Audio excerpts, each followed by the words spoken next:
Hey guys, today we're going to talk about how the United States gets involved in World War I. So what things happen that we finally enter this war? So the essential question says, was Wilson actually correct? Should the world be made safe for democracy? And is that our job? Are we supposed to be the policemen of the world, making sure all these other nations are safe and peaceful so that they can have a democracy? And if they do not, should we take action? All right, so that's that. All right, so here we are getting involved in World War I. Immediate causes. So an immediate cause means basically these three things, boom, boom, boom, happen, and then we enter the war. So if you do cause and effect, these are the three causes of, right before we enter, and then the effect would be we feel like we must declare war and enter the war. So the first is Zimmerman telegram. It was a coded message that was intercepted by the British, and it was an offer made by a German foreign minister, like an ambassador, by the name of Arthur Zimmerman. Zimmerman is going to ask Mexico for a favor and is going to extend a hand, offer something to Mexico in return. So this is the telegram proposed from Germany to Mexico that if Mexico would align itself with Germany in the war, then Germany would help Mexico, ready for this, get back the United States territory they lost in the Mexican War. This includes Texas, New Mexico, and Arizona, a sovereign area. So this is our sovereign area, and they're saying, Germany, we will help you, Mexico, invade the United States and take this land back if you would just support us in World War I. Here is a copy of this telegram, okay, sent by Arthur Zimmerman, and it's going to be, again, intercepted by a British official, and then the British official will pass it along to us. They will crack the code and realize that Germany is trying to bring Mexico in on their side and is offering up our territory as reward. This is an act of war, plain and simple. Does Wilson go to war here? Now remember, he can't declare it, but does he go to Congress asking for a declaration of war? No, but he does break all ties with Germany. So you can tell Wilson's very reluctant to go to war, obviously, because he doesn't go to or encourage Congress to go to war here. And this is pretty damaging, okay? So that's the Zimmerman telegram, all right? The next one is the Russian Revolution. So it always bothered Wilson that Russia was under a czar regime, like a dictatorship, and he never liked supporting Russia as long as that was going on, which was pretty much forever.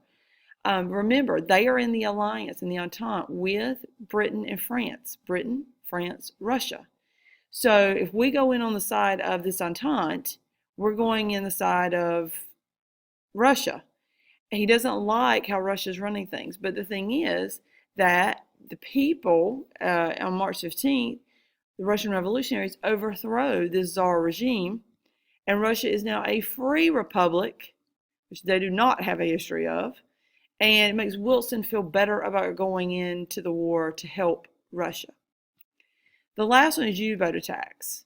So we have our little U.S. ships, okay, out here just waiting around in the water, trying to get from point A to point B, probably from America to Britain to give them supplies. Merchant ship.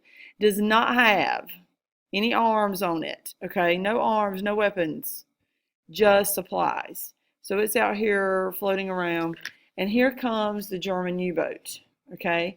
Unterseeboot, remember, under the water. So the merchant ship's floating up here in the water. Here comes the German U-boat, and it's going to shoot out torpedoes from the U-boat into the merchant ship, okay? So, and here they go into the merchant ship, busting it up. It sinks. Goner, okay? So more U-boat attacks on our unarmed ships. All of that put together means this. On April 6, 1917, U.S. Congress declares war. Remember, Congress declares war with Wilson's support on the Central Powers after Wilson's speech. Wilson gives a famous speech and says, "The world must be made safe for democracy." Remember, this is a change in his tone. So shockingly, a politician has changed his mind. I'll show you a couple pictures. This is one of Wilson speaking to Congress. This is when Congress declares war. Okay, so that's that. On the home front, we have the War Industries Board, coordination of materials for the war. They had factories stop making vehicles or whatever they normally made, and now they're going to make weaponry, tanks, things like that for the war effort. War industries, just like it sounds, industries making things for the war. Food administration. So there's going to be this run by Herbert Hoover, I can't say that. It increased food production while reducing consumption. So what they said to people was, let's have victory gardens, we'll call it that. Basically, it's just a garden outside that you keep outside your home, and you feed your family off of that garden. You do not go to the grocery store or someplace to the market to get your food. You leave that food for the farmers to send to the war effort. So then they're going to set up wheatless Mondays to conserve bread, meatless Tuesdays to conserve meat, porkless Thursdays, etc., etc. So all this excess food can go to the troops. The National War Labor Board is going to basically mediate labor disputes to prevent strikes. Why did they want to stop strikes during this time? It was because they did not want workers going on strike and no production happening for the war effort. So they needed workers working. All right, Committee on Public Information run by George Creel, and basically it's going to recruit ad executives, actors, writers from Hollywood to help sway public opinion for the war. Can you imagine Hollywood is supporting the war? Anyway, they did. Committee on Public Information. So they're going to make posters and little clips and things to support the war effort. Espionage and sedition makes very important. You got to know this one from War One. Makes it illegal. Think about our discussions in the past of freedom of speech. Makes it illegal to aid the enemy or interfere with the war. It was illegal to speak out against the war publicly. Schenck versus U.S. and Eugene Debs are cited for this. Okay, so I'll show you something on Schenck in a minute. But basically, you can't even say bad things about the war, and we shouldn't be in it, and et cetera, et cetera. You could be imprisoned for that. That's the Espionage and Sedition Act. And finally, selective service, a new system where all groups in the population will be called into service. Now, I say all. I do not mean women. I do not mean African Americans. Okay? But it was a lottery system run by local boards, and literally they had like a basket, and they would turn the wheel, and all these names would flip around inside, and they would pull out in your community who was going to have to go into war. So it's run by the communities, not by the government, which was absolutely heartbreaking, I'm sure, for community leaders to do that to their homeboys. Okay? All right, so some pictures. All right, we were talking about making sure we have enough ammunition, weaponry, and things. Women start to gain industry jobs as the men go off to war. This is an example of one of those posters. Okay, here's a victory garden poster. Uncle Sam says, garden to cut food costs. So encouraging people to garden and eat their own food and not go to the market or grocery store. Another one's interesting. Lady Liberty here is sowing the seeds to raise her own vegetables. Sowing the seeds of victory. Here's a picture of a labor board. We can do it together. Okay, and it says keep on firing, meaning keep the planes full of ammunition and things like that. All right, public information, where they did positive posters and things to get people to want to be involved in the war. This one, I wonder if you've seen it before. This war, War One, is where this Uncle Sam poster, I want you, becomes so very famous. Okay, so I want you to the nearest recruiting station. And another interesting one. This one you're going to examine in a station, but it says destroy this mad brute, enlist. Germany was seen as the evil beast.